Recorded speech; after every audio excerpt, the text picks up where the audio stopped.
Juan 11, 38 al 43. Es la muerte, la resurrección de un amigo de Jesús, Lázaro. Dice el versículo 38 de Juan: Jesús, profundamente conmovido otra vez, vino al sepulcro. Era una cueva y tenía una piedra puesta encima. Dijo Jesús: quitad la piedra. Y Marta, la hermana del que había muerto, le dijo: Señor, hiede ya, porque es de 4 días. Jesús le dijo: ¿no te he dicho que si crees verás la gloria de Dios? Entonces quitaron la piedra de donde había sido puesto el muerto. Y Jesús, alzando los ojos a lo alto, dijo: Padre, gracias te doy por haberme oído.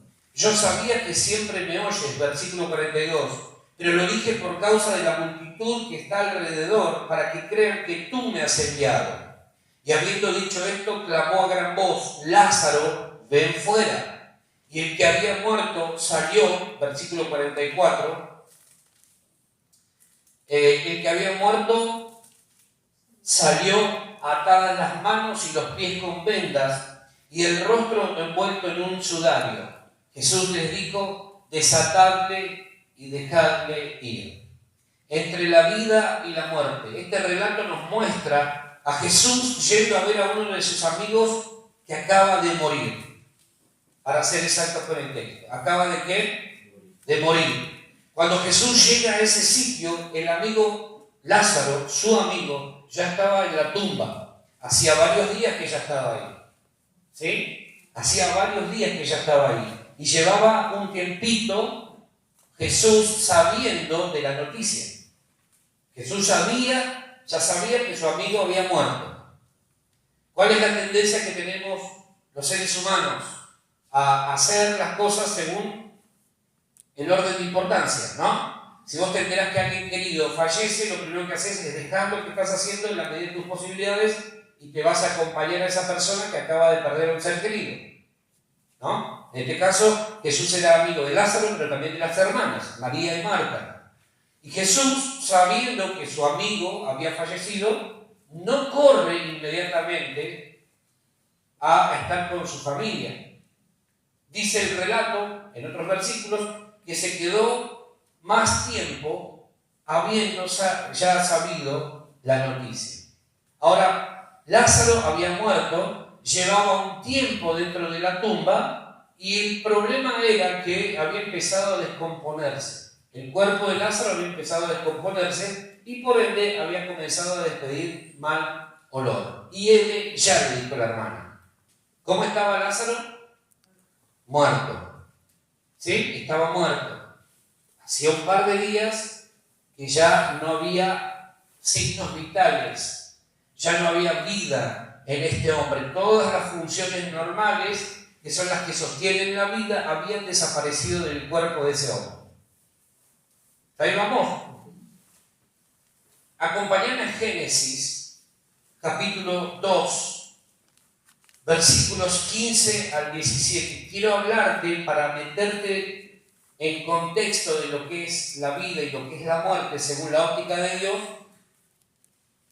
Vamos a leer unos cuantos versículos.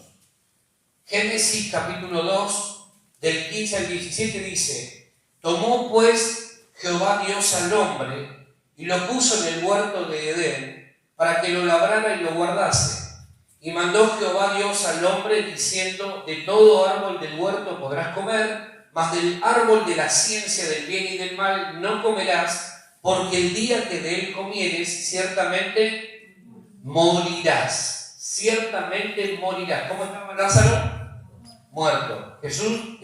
Dios acá viene y por primera vez menciona la palabra muerte. Es Dios el que menciona la palabra muerte. Quiero que prestemos atención bien a esto. Es Dios el que por primera vez, después de haber creado todas las cosas, de haberle dado vida a todos los seres vivos, de haber puesto cada cosita en su lugar, una vez que Dios termina de crear, viene y le dice al hombre: vas a poder comer de todo lo que hay acá, pero menos de este árbol, porque el día que comas de este árbol, el fruto de este árbol prohibido, ciertamente que vas a morir, vas a morir. Ya sabemos que el hombre, según nos cuenta Génesis 3, dice el relato que el hombre, tanto el hombre como la mujer, comieron del fruto del árbol prohibido y conforme a la palabra de Dios, ¿qué pasó? Murieron. ¿Sí? Quiero que se entienda bien lo que estamos hablando para que podamos salir con claridad esta mañana. Conforme a la palabra de Dios, una vez que Adán y Eva probaron del fruto del árbol prohibido, ¿qué pasó? Murieron. Murieron. Pero después seguir la historia y te das cuenta que Adán siguió yendo al trabajo, Eva siguió haciendo las compras en el supermercado chino, siguió hablando con las vecinas, siguió teniendo relaciones con la gente que estaba ahí en su barrio, siguió mandando y llevando a los hijos a la escuela. Entonces, ¿cómo es esto de que murieron? ¿Qué fue lo que produjo muerte? Lo que produjo muerte fue la desobediencia a la autoridad de la palabra de Dios. Se levantaron en contra de la palabra de Dios y eso equivale a ir contra Dios mismo. La consecuencia de esa desobediencia a la palabra de Dios fue muerte. Pero te vuelvo a repetir, ¿cómo es esto de que murieron o de que hubo muerte si los dos siguieron haciendo sus cosas? Es importante que pensemos en esto, porque nosotros tenemos una cosmovisión de lo que es la muerte. ¿Sí? Y hoy vamos a ver otra cosa. Ahora, la desobediencia a la palabra de Dios fue lo que produjo muerte. La desobediencia a lo que Dios les había dicho fue lo que introdujo en ellos y en el mundo la muerte. Dios no habla palabra de muerte, Dios no habla muerte, porque Dios es Dios de vida. ¿Sí? Dios dijo una cosa y vino Satanás a contradecirlo. Así opera el enemigo de nuestra alma también en la actualidad de hoy. Dios viene y te dice una cosa y Satanás viene y te dice otra, te susurra otra al oído. Contradice lo que Dios ya te habló. Entonces, ¿qué sucede? Que como muchas veces no hay madurez ni entendimiento de las cosas espirituales, hacemos lo contrario de lo que Dios nos dijo. ¿Cómo termina esto? Con nosotros llorando por las consecuencias. Esa es la manera en la que el diablo, la serpiente antigua, el gran dragón, como lo llama Apocalipsis, opera también en estos días. ¿Qué sucedió entonces? Que toda la creación, Adán y Eva incluidos, quedó impregnada y contaminada con corrupción y muerte. ¿Con qué? Corrupción y muerte. Dígalo fuerte, sin miedo. Corrupción y muerte. Y entonces todo lo creado comenzó a operar bajo la influencia de una naturaleza contraria a la de Dios. Toda la creación, a partir de ese momento, quedó sometida a corrupción y muerte. Desde aquellos días hay corrupción y muerte. Bajo esa naturaleza, el olor que despide el hombre es olor ¿a qué? A muerte. Y es imposible que bajo ese olor de muerte pueda agradar a Dios. El olor que el hombre despedía y despide a partir de aquel entonces es olor a muerte. Es olor a muerte. Dios dijo, el día que ustedes coman de este fruto, van a morir. No les dijo, quizá mueran. Dijo, van a morir. Ciertamente morirán. Entonces, ¿qué sucede? Que a partir de ese día toda la creación quedó sometida a corrupción y muerte. Toda la creación quedó sometida a corrupción y muerte. Entonces Dios, que es Dios de vida, no acepta nada que tenga que ver con la muerte. Porque la muerte es la consecuencia ¿de qué? Del pecado, de la desobediencia. Por eso Dios no puede aceptar nada que esté bajo un ámbito de muerte. ¿Sí? La muerte es la consecuencia del pecado, de haber desobedecido a Dios y su palabra, y porque para que nosotros vivamos, Él tuvo que ver morir a su Hijo en nuestro lugar. ¿Vos te crees que Dios era tan desamorado que dijo, sí, no me importa que mi hijo tenga que morir? El justo va a pagar por los injustos, pero no importa, total, es mi hijo, pero no pasa nada igual. Era lo único que Dios podía hacer en beneficio tuyo y mío.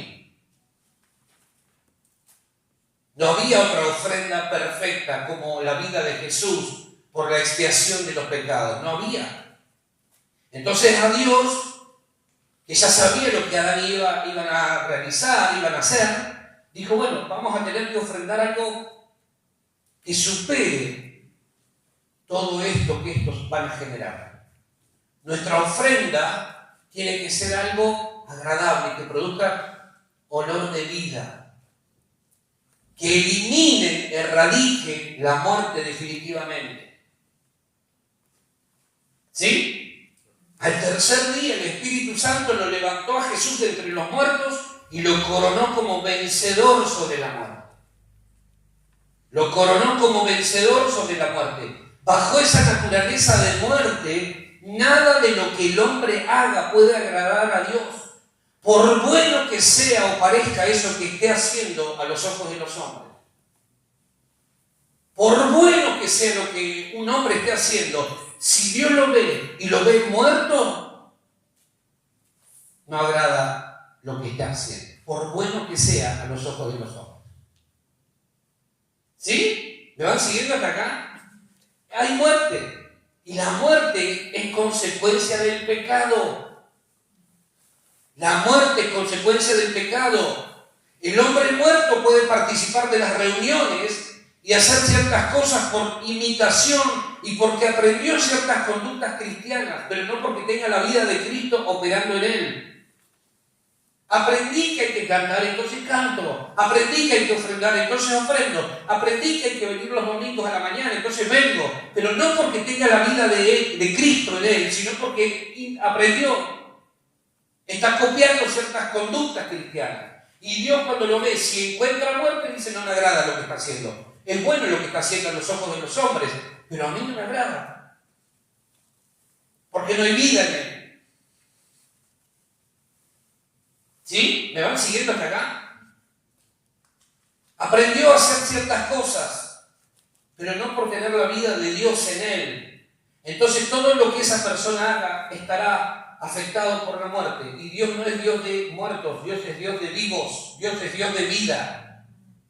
Razón por la que no reconocerá como agradable nada que esté fuera de esa naturaleza de vida. Cuando Adán y Eva quisieron vestirse a sí mismos con hojas de higuera, para Dios seguían estando muertos.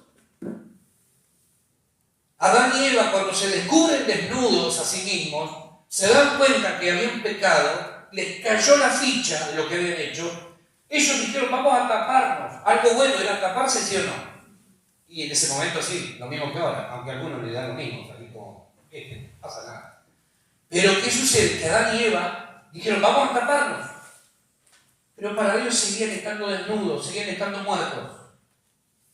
Entonces, ¿qué sucede? Que tuvo que Dios proveerles un vestido, un prototipo del sacrificio de Cristo, el sacrificio perfecto de Cristo que viene a cubrir al pecador. Dios les dio vestidos de pieles. Tuvo que Dios mismo sacrificar un animalito para cubrirlos a ellos. Porque habían desobedecido. Porque no habían escuchado lo que Dios les había dicho. Lo único que Dios reconoce como grato ante su presencia es lo que está en su Hijo. Es lo que tiene, lo que porta y carga la vida de su Hijo. Jesús dijo, yo soy el camino, la verdad y la vida. Entonces todo aquel que no expresa la vida de Dios, la vida de Jesús, está muerto. Está operando bajo una naturaleza contraria a la de Dios. Por lo tanto, a Dios le resulta desagradable todo lo que provenga de esa persona. ¿Hasta acá vamos bien? Es que yo ayudé a mi vecino, dicen algunos, que no tiene para comer. A los ojos de los hombres puede que esté bien. Pero si esa persona no corta la vida de Dios, para Dios es nada. Para Dios es nada. Es que le di plata al hombre que me pidió ayuda. Dios mira y dice, para mí sigue estando muerto, aunque haga eso, aunque haya ayudado a su vecino. Para mí está muerto, no me agrada lo que está haciendo. ¿Sí? Porque lo único que agrada a Dios es todo aquello que opera bajo una naturaleza de vida. Dios es Dios de vivos, Dios de vida, no de muerte. El que está muerto no puede responder a la vida sin antes ser resucitado. El que está muerto no puede responder a la vida sin antes ser resucitado. Ningún ser humano puede responder de manera obediente a Dios sin antes haber sido resucitado juntamente con Cristo. Esa es una de las razones por las que cuesta la obediencia. La obediencia a Dios cuesta porque probablemente, quizá, la vida de Dios no se está manifestando dentro nuestro. El que ha sido resucitado juntamente con Cristo no necesita forzarse para obedecer, porque es Dios el que produce el querer como el hacer por su buena voluntad. Entonces, cuando la vida de Dios está operando en alguna persona, esa persona no tiene que esperar otro tipo de mandos, simplemente obedece lo que ya sabe. Cuando la vida de Dios está, yo quiero estar donde está Dios. Amo estar donde está Dios. No necesito que se me recuerde cada 2 días o cada 1 día lo que ya sé que es parte de mi nueva naturaleza. ¿Sí? Dios había soplado vida sobre Adán. Una vida indestructible, una vida eterna y divina. Y les advirtió, les dijo, si ustedes comen de ese fruto van a morir. Si desobedecen van a morir. Pero ellos no habían reconocido la vida que Dios había impartido sobre ellos. No entendieron. No recibieron una vida sino más. Recibieron la vida de Dios. La vida de Dios fue soplada sobre ellos. Y entonces, ¿qué sucedió? Que cuando reciben la vida de Dios, Dios es espíritu. Dice Juan capítulo 4. El espíritu de Dios ahora estaba ¿dónde? Dentro de ellos. ¿Dónde estaba ahora el espíritu? Dios agarró, lo formó a Adán del barro, del polvo de la tierra, pero Adán estaba durito, no tenía vida. Y Dios agarró de su espíritu, de sí mismo, y lo sopló sobre él. Entonces ahora la vida de Dios llenaba todo ese pedazo de barro. Por eso fue un ser viviente. Antes no era nada, era una bola de barro, un pedazo de barro sin sentido, hasta que Dios sopló su vida eterna, su vida indestructible. Y entonces el hombre fue un ser viviente, hecho a imagen y semejanza de Dios.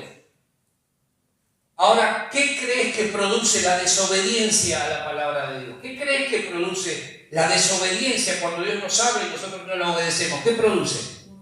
Muerte. ¿Y hoy qué seguirá produciendo?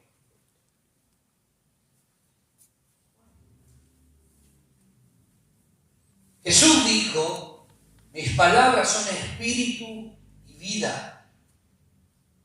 Porque Dios es un Dios de vida. La pregunta que yo me hago y te hago esta mañana es, ¿será que cuando descuidamos y olvidamos la palabra de Dios, comenzamos a transitar un camino de muerte espiritual? ¿Será que cuando no obedecemos su palabra volvemos a la condición de muertos espirituales? Adán y Eva siguieron haciendo sus cosas, pero para Dios, ¿cómo estaban? Muertos. Entonces lo primero que tengo para decirte esta mañana es que muerte es ausencia de vida, que es igual a ausencia de Dios. Muerte es ausencia de vida, que es igual a ausencia de Dios. Lo que ocurrió cuando el hombre pecó es que su espíritu quedó sometido a muerte. El espíritu humano quedó sometido a muerte. Entró en una profunda oscuridad y el alma entró en caos. Tomó control de la vida del hombre y todo quedó bajo maldición, bajo muerte. Muerte es sinónimo de maldición y viceversa.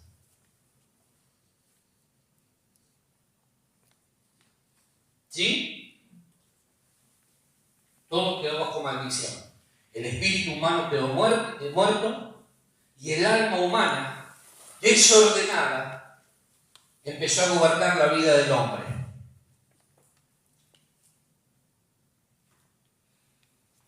Por eso la vida humana en la tierra se tornó un caos. Porque lo que gobierna es el alma, no es el Espíritu de Dios. ¿Hasta acá vamos bien? ¿Sí? Entonces, donde no hay vida, la muerte tiene vía libre para entrar y destruir todo. Familia, matrimonios, relaciones interpersonales, iglesias, naciones enteras. En la Biblia vamos a encontrar 4 tipos de muerte. 4 tipos de muerte. Número 1, la muerte espiritual.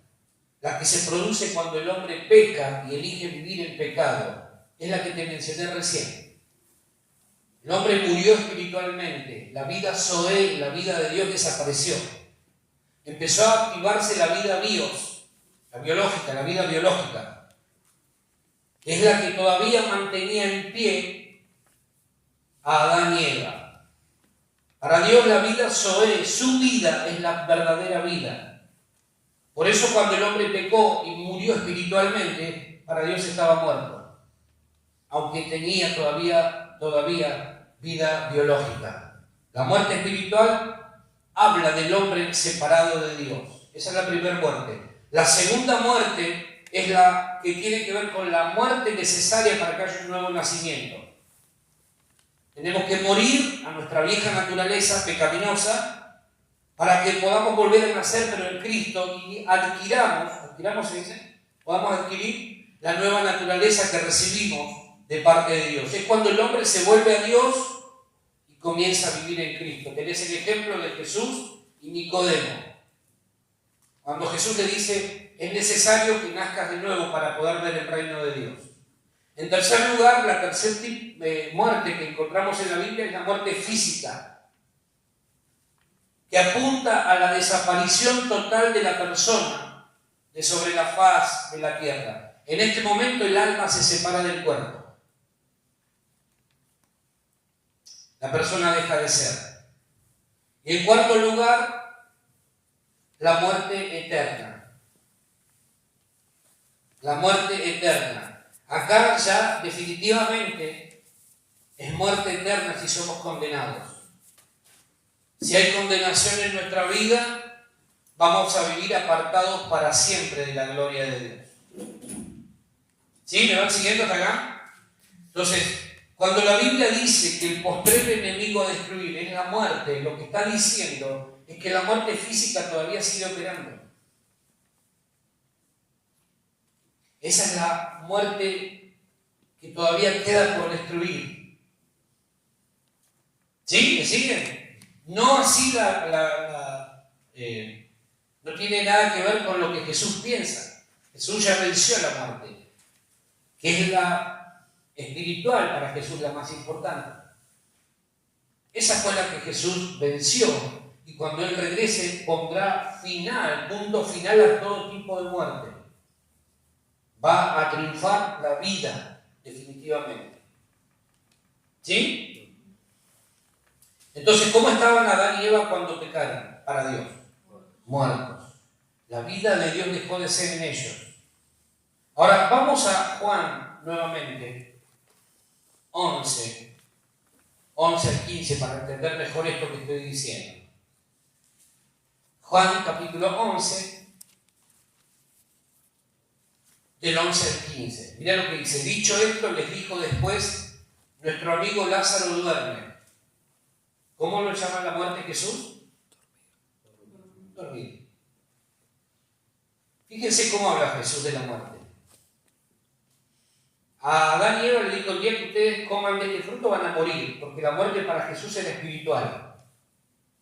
Acá Lázaro definitivamente había muerto físicamente. Sin embargo, Jesús le dice: está durmiendo. No murió. Espiritualmente, aunque estaba muerto físicamente, para Dios, para Jesús estaba vivo Lázaro. ¿Sí? ¿Me van siguiendo acá? Jesús dice: nuestro amigo Lázaro duerme, pero él se acaba de enterar que había muerto. ¿Y por qué dice duerme? Porque Jesús no habla un idioma de muerte. Jesús venció sobre la muerte. Entonces lo que ve acá es que su amigo, aunque físicamente ya no había vida, Dios, sí había una vida espiritual, la vida sobre. Por eso Jesús dice: nuestro amigo Lázaro duerme, yo voy a despertar. Son dos tipos de vida que tenemos que entender que se manifiestan, pero hay una que es la que a Jesús y a Dios más le interesa. Versículo 12: dijeron entonces sus discípulos: Señor, si duerme sanará. No entendían un cuerno. Pero Jesús decía esto de la muerte de Lázaro y ellos pensaron que hablaba del reposar del sueño. Entonces Jesús ahora les dice claramente: Lázaro ha muerto. Y me alegro por ustedes de no haber estado allí, para que creáis. Vamos a Él. Los que viven en Jesús, los que vivimos en Cristo, no morimos. No morimos. Ya hemos pasado de muerte a vida. Por eso Jesús dice: mi amigo Lázaro duerme, él no está muerto. Él no murió como ustedes creen. Él está más vivo que nunca. Está más vivo inclusive que muchos de ustedes que se creen vivos. Porque la vida de Dios estaba en Lázaro, aunque físicamente había muerto. Por eso después les dice: Lázaro ha muerto. Físicamente ya no está. Parece una contradicción cuando vos lees eso sin entender esto que te estoy diciendo. Murió para los hombres, pero para Dios estaba más vivo que nunca. Ahora, fíjate qué interesante esto. Al hombre lo asusta la idea de morir y desaparecer de sobre la faz de la tierra. Lo asusta. Pero no le preocupa en lo más mínimo la idea de saberse muerto espiritualmente y ser condenado eternamente. No le preocupa eso. No le preocupa saberse muerto espiritualmente o pensar en la muerte espiritual y la necesidad que tiene de volverse a Dios para ser vivificado y poder disfrutar de sus beneficios. Entonces yo llego a la conclusión de que la serpiente sigue haciendo muy bien su trabajo. Al hombre no le preocupa si acaso va a morir y se va a perder eternamente. No le preocupa. Lo asusta la idea de desaparecer físicamente de la tierra. Pero no le preocupa, no se pone a pensar: ¿dónde voy a pasar mi eternidad? No me quiero morir, no me quiero morir. O sea, entiéndase, no quiero desaparecer de la tierra. Pero no está la misma preocupación por saber qué va a pasar después que te vayas de acá. Fíjense el engaño. Fíjense el engaño. Entonces, ¿qué sucede? Jesús le dice a los discípulos: yo me alegro de no haber estado ahí, para que ustedes puedan creer, a ver si de una vez por todas me creen. Duro, ¿no? Más de uno se hubiese levantado y se hubiese ofendido y: no vengo más, Jesús, a tu iglesia, porque sos muy cruel, sos muy duro. ¿No? Jesús le dijo: me alegro de que no hayamos estado en el momento que sucedió lo que sucedió. Es mi amigo, pero yo me alegro de no haber estado ahí. ¿Por qué? Porque me interesa que ustedes crean. Ahora, desde aquel tiempo del Edén, el hombre ha vivido en una constante condición de errante. ¿Sabés lo que significa errante? Es la maldición de Caín. Dios, después que Caín se levanta contra su hermano y lo mata, le dice: errante serás. Vas a vivir como un errante toda tu vida. Y eso es lo que sucedió cuando el hombre perdió su lugar en el Edén. El Edén, ya te dije hace un tiempo atrás, que no era solo un lugar físico, también era y es un símbolo de Cristo para nosotros. Entonces lo que tengo para decirte es que sin Cristo el ser humano vive errante, sin destino, sin un lugar donde poder reposar, vive sin propósito, vive una vida sin sentido, hace por hacer pero no encontrando plenitud en ese hacer. Y mientras el hombre no se vuelva a Cristo de verdad, va a vivir errante. Va a vivir sin propósito, sin destino. ¿Sí? ¿Se va entendiendo lo que digo? Por eso necesitamos volver nuestra vida a Cristo, porque el propósito que tenemos no es nuestro propósito, es el propósito de Dios, de Cristo para nosotros.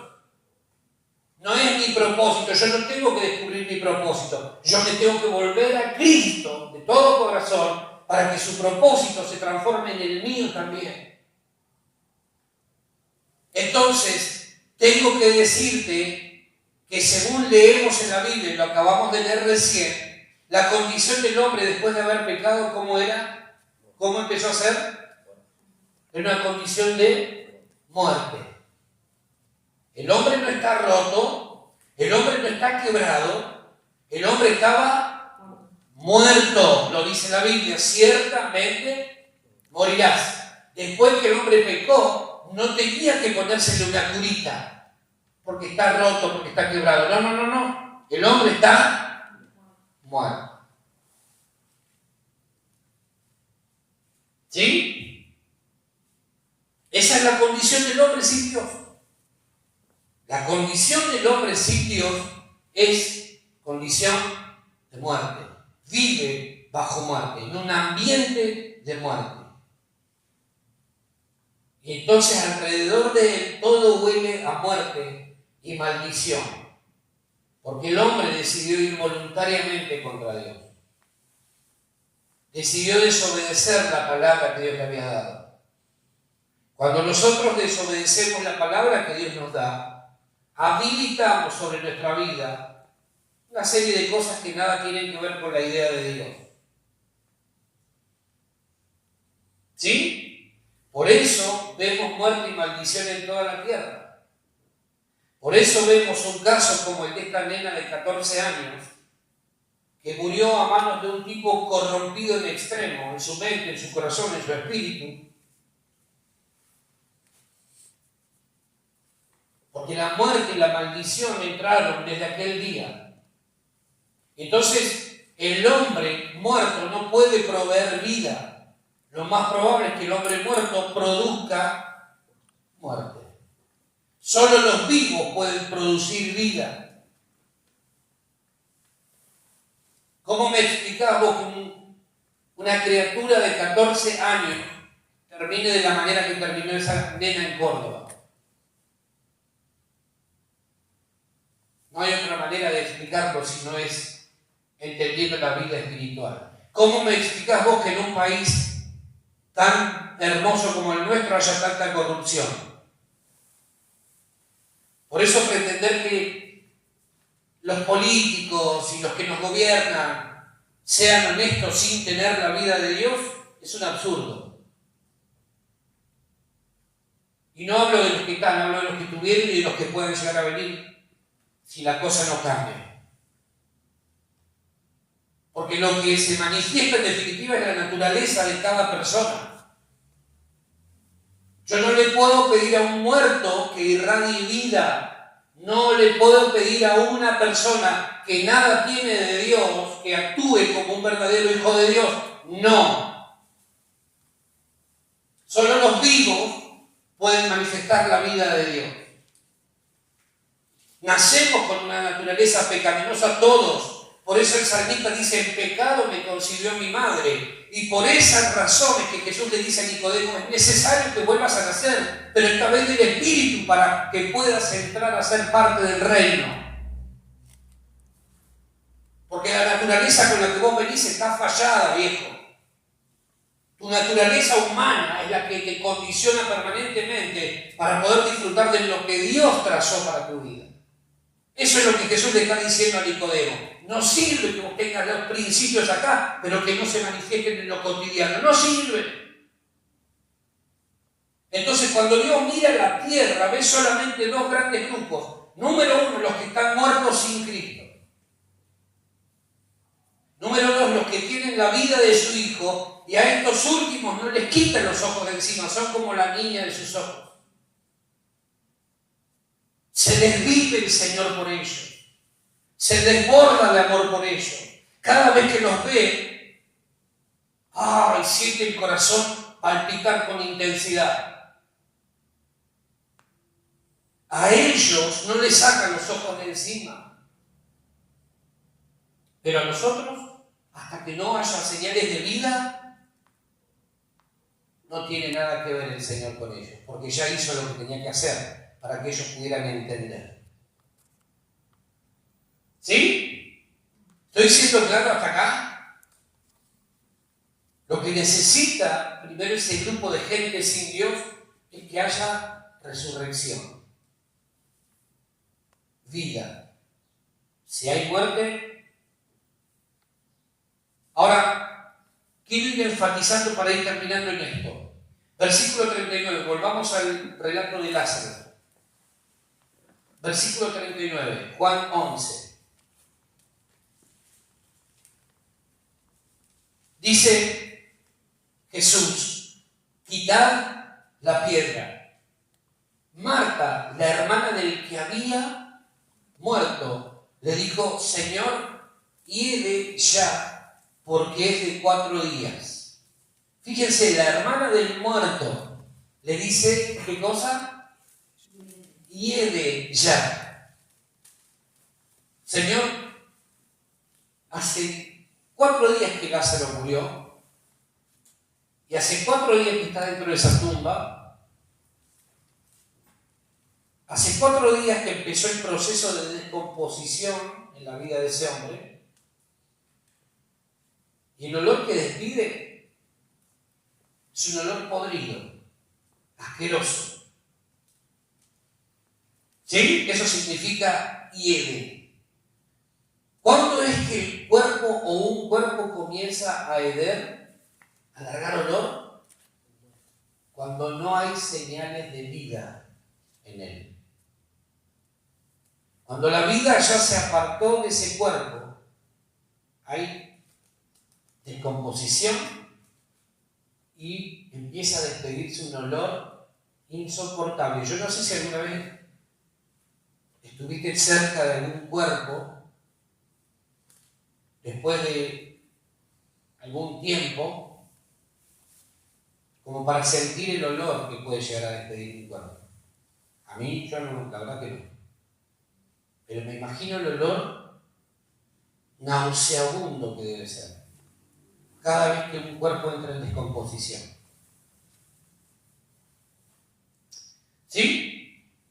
Ahora, mi pregunta es, ¿cómo es que Marta, estando afuera del lugar de donde estaba el muerto, podía percibir el olor? ¿Cómo es que Marta estando fuera de la cueva, de la tumba donde estaba su hermano, podía percibir? Porque evidentemente el olor ya había traspasado y afectaba y alcanzaba a los que estaban ahí cerca también.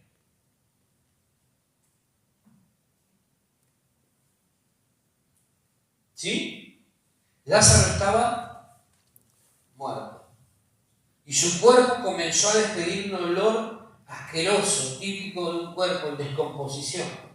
Mientras tuvo vida, escuchad esto, mientras Lázaro tuvo vida, fue un íntimo amigo de Jesús.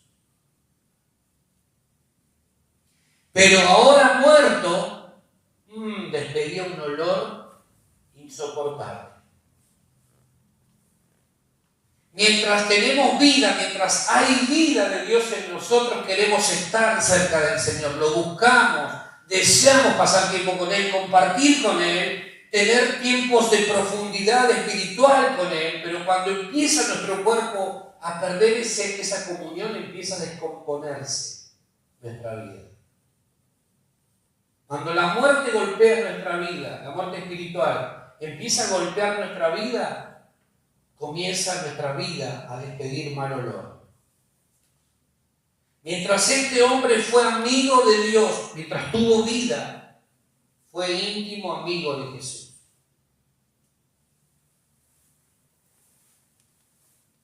Los muertos no pueden tener intimidad con el Señor, solo los vivos. Solo los vivos en el Espíritu pueden percibir el olor a muerte. Los muertos no perciben. No le podés pedir a un muerto espiritual que se dé cuenta si hay olor a muerte, porque para él es su hábitat y es lo normal. Solo los vivos en el Espíritu pueden percibir donde hay olor a muerte. Por eso la hermana, estando afuera, dice: hay olor, hace 4 días que murió, hace 4 días que empezó el proceso de descomposición, y lo que yo percibo es que hay mucho olor, Jesús. Los vivos son los que tienen desarrollados sus sentidos espirituales para poder percibir dónde hay olor a muerte. Los vivos. Cuando la vida se apaga y el cuerpo comienza a descomponerse, el olor a muerte será inevitable, será notorio. ¿Y qué tiene que ver eso conmigo? Mucho. Porque cuando un cristiano comienza a corromperse y a despedir olor, ni bien la vida de Dios deja de operar y ejercer el gobierno sobre él o sobre ella, su gobierno sobre él o ella, la gente lo empieza a percibir. Hay olor acá. No sé si hace 4, 3, 2, no sé, pero hay olor, Jesús, acá. Cuando un cristiano comienza a corromperse, cuando un cristiano va perdiendo la cercanía con el Señor, la vida de Dios comienza a apagarse en él. Y entonces llega un punto que empieza a descomponerse y a despedir olor, y la gente que está alrededor lo nota. Un matrimonio comienza a descomponerse cuando la vida de Dios deja de operar y tener dominio sobre él o ella. Y lo más terrible es que esto comienza a ser percibido por los que están alrededor. Los demás se comienzan a dar cuenta de que hay un olor insoportable.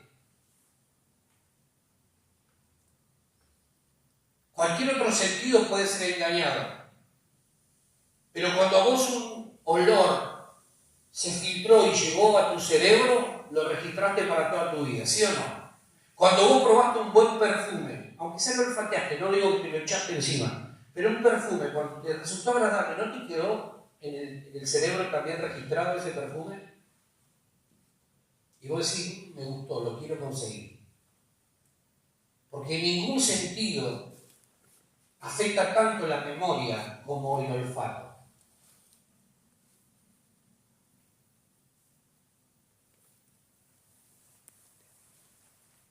Entonces los demás comienzan a darse cuenta.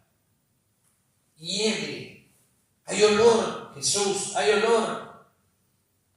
Hay olor. Por eso Jesús le termina diciendo a Marta después: Marta, yo sé que hay olor a muerte acá, pero yo soy la resurrección y la vida.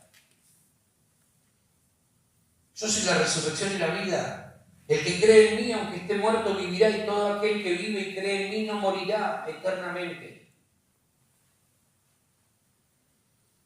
¿Hasta acá se va entendiendo lo que quiero decir esta mañana? ¿Sí? Todo aquel que no tiene la vida de Dios, para Dios está muerto. Entonces despide olor a muerte. Empieza a largar un olor que es conocido por los que están alrededor.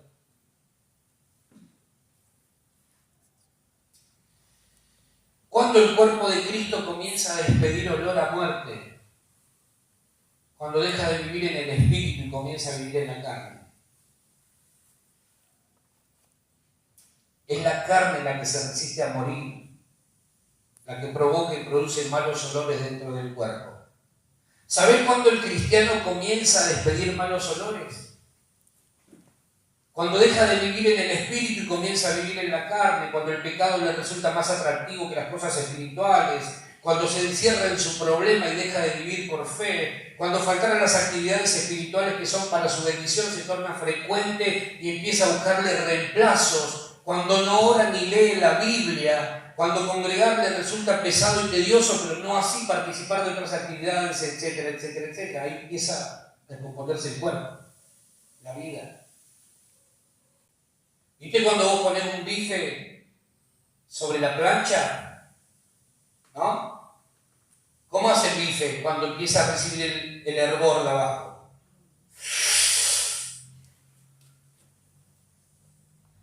Pero hay algunos que son como el bife. El problema es que cuando empiezan a sentir el calor se saltan de la planchita.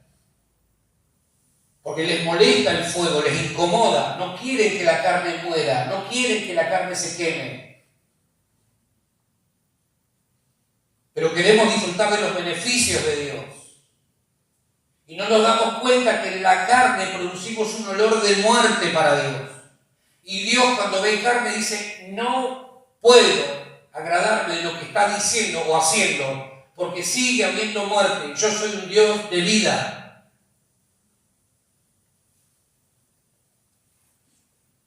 ¿Saben cuando una familia comienza a despedir malos olores? Cuando se abre la puerta a la crítica y al chisme, cuando se complotan para mentir como lo hicieron Ananías y Zafira, o cuando les resulta más fácil ponerse de acuerdo para otros proyectos, pero no para responsabilizarse por su iglesia. Por ejemplo, creemos que lo que suceda con la iglesia es exclusividad del pastor, del líder, del que está delante. Él la tiene que hacer crecer, él tiene que orar por todos nosotros, él tiene que hacer esto, él nos tiene que dar la meme, él nos tiene que dar...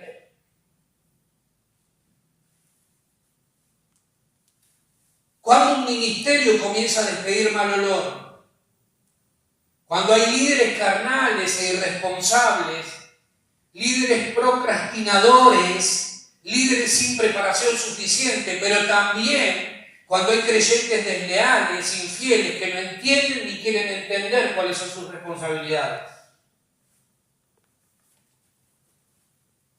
Empieza a despedir mal olor el ministerio. Algo no anda bien, claro. Imagínate que yo venga hoy y no tenga ni idea de lo que te voy a decir. El ministerio comenzaría a despedir mal olor. Mi liderazgo comenzaría a despedir mal olor. Gracias a Dios que siempre tuve la convicción de que es necesario prepararse.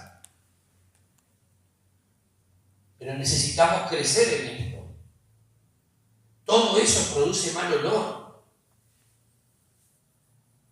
¿Sí? ¿Se entiende lo que estoy diciendo? Todo eso produce mal olor, un olor asqueroso e insoportable.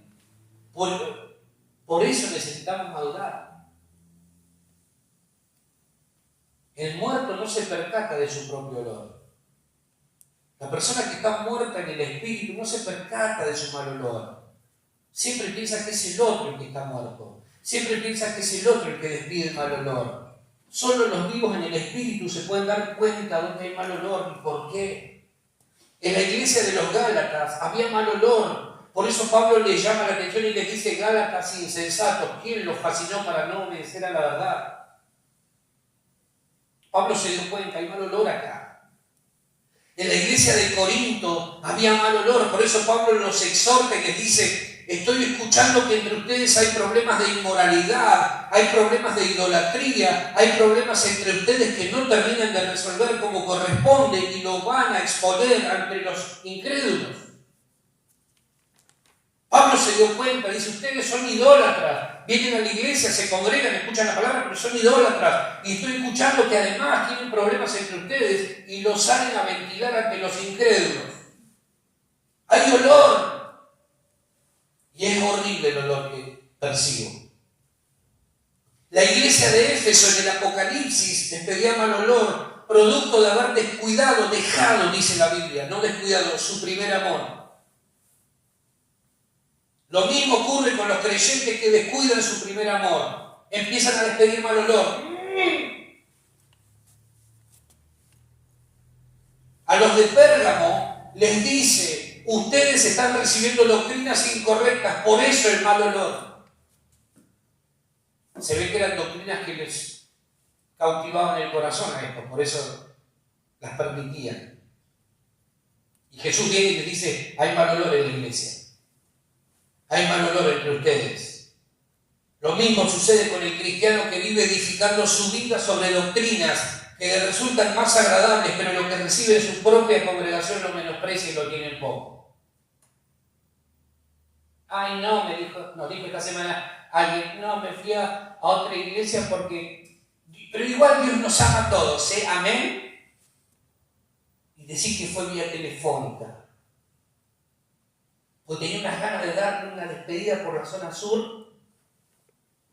Qué impotencia me da la ingratitud, el ser desagradecido. Qué impotencia, no tenés una idea. Ahí sí que despedí mal olor un ratito, después que me volví al foco. Porque cuando tú no tenías nada, nosotros te abrazamos, te contuvimos y te impulsamos para el crecimiento. Ahora que tenés 2 mangos más o un poquito más se acomodó tu vida, crees y te crees con el derecho de, sin previo aviso, sin venir y dar las gracias, sin valorar lo que se te dio, hacer lo que se te cante. No.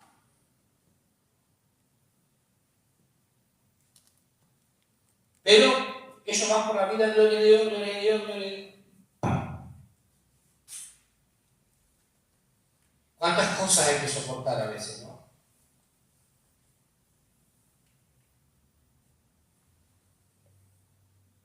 A Tiatira, Jesús le dice: ustedes soportan a Jezabel. Hay mal olor entre ustedes. Así obran muchos creyentes, cualquier líder espiritual les viene bien, mientras no los confronte con su pecado. Hay mal olor. ¿Te estás dando cuenta que hay mal olor? A la Odisea le dice: la tibieza y la indefinición de ustedes está provocando malos olores. De la misma manera que ocurre con aquellos creyentes que no terminan de definir su situación delante de Dios. ¡Hiede! Hay mal olor. Hay mal olor. Cuando la iglesia como cuerpo de Cristo pretende vivir en la carne y no en el espíritu, cuando cae en cuestiones que no la edifican o que no edifican, es cuando se corrompe, entra en estado de descomposición y comienza a despedir mal olor, olor a muerte. Hay hedor y la gente alrededor lo percibe, por eso no quieren ser parte de la iglesia. O nunca escuchaste cuando alguien dice de un creyente: no, mejor a esa iglesia no voy para ser como este o como esta. ¿Nunca escuchaste eso? ¿Para ser como ese o como esa? No. Porque el hedor de ese o de esa persona que dice ser cristiano, cristiana, está afectando a los que están alrededor. Porque la realidad tendría que ser al revés. Para ser como ese, como esa, claro que sí, quiero ir. ¿Cuándo es? ¿Dónde?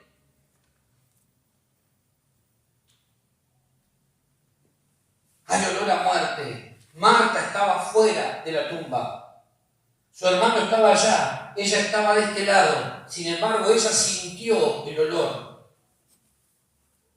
Sintió el olor.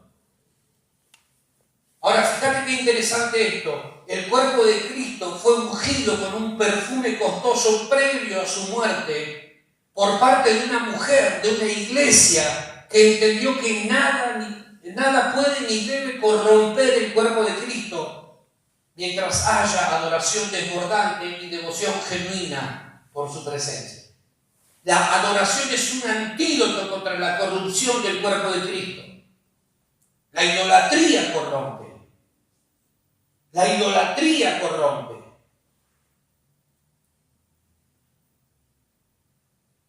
Por eso las mujeres que iban a la tumba el primer día de la semana llevaban especias aromáticas y perfumes para ungir el cuerpo del Señor, en señal de que todos los que amamos al Señor debemos esforzarnos para cuidar que el cuerpo del Señor no se contamine ni se corrompa. Es tu tarea y es mi tarea velar para que el cuerpo de Cristo no se contamine ni se corrompa. ¿Sí? ¿Amén? Porque si no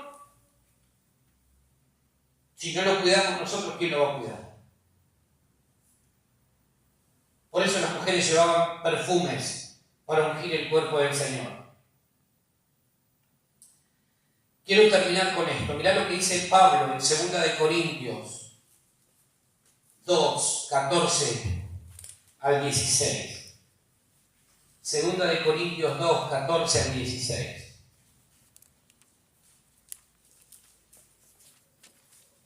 Todo esto ahora funciona al revés. Porque las mujeres eran las que iban a ungir el cuerpo del Señor. El Salmo 133 dice: mirad cuán bueno y cuán delicioso es habitar los hermanos juntos en armonía, porque ahí desciende el óleo desde la cabeza hasta la punta de los pies. Cuando habitamos juntos en armonía, somos ungidos por el Señor. Su Espíritu nos unge, nos cubre, evitando todo tipo de corrupción y de contaminación. Mirá lo que dice Pablo en 2 de Corintios 2, 14 al 16. Mas a Dios gracias, el cual nos lleva siempre en triunfo en Cristo Jesús, y por medio de nosotros manifiesta en todo lugar el olor de su conocimiento. Porque para Dios somos grato olor de Cristo en los que se salvan y en los que se pierden. A estos ciertamente olor de muerte para muerte, y a aquellos, a los primeros, olor de vida para vida. Y para estas cosas, ¿quién es suficiente? Otra versión que busqué dice: nuestras vidas son la fragancia de Cristo que sube hasta Dios. Nuestras vidas son la fragancia de Cristo que sube hasta Dios. Si sube hasta Dios, debe ser porque a Dios le agrada. Porque si no, Dios la desestimaría por completo rápidamente. Cristo en nosotros produce y despide esa fragancia ante Dios. No somos nosotros. Es Cristo en nosotros el que produce ese perfume que sube hasta Dios como algo grande. Tanto la vida como la muerte tienen sus respectivos olores.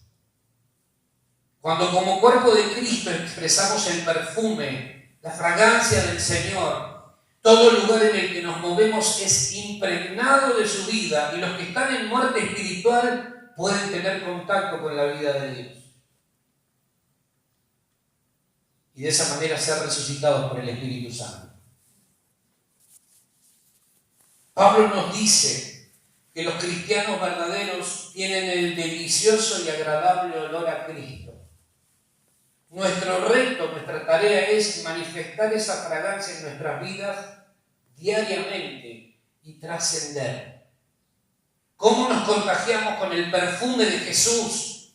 Muy sencillo, viviendo en obediencia a Cristo, por medio de la obediencia a su palabra, por medio de la oración, la lectura de la Biblia, por medio de una activa participación en la vida de la iglesia, sirviendo a nuestros hermanos y hermanas en la comunidad. Estos son medios efectivos que nosotros tenemos a disposición. Pero si alguien te tiene que imponer casi que lo hagas, es porque la vida de Dios no está produciendo eso. Eso tiene que desprenderse de la nueva naturaleza que hemos recibido. Si vivimos abrazados a Jesús, vamos a impregnarnos de su perfume. Y vamos a poder nosotros esparcirlo en nuestro andar cotidiano, en todo el lugar donde nos movamos frecuentemente. Termino con esta pregunta. ¿Olor a qué despide tu vida? ¿Olor a qué? Vamos a ponernos de pie, por favor.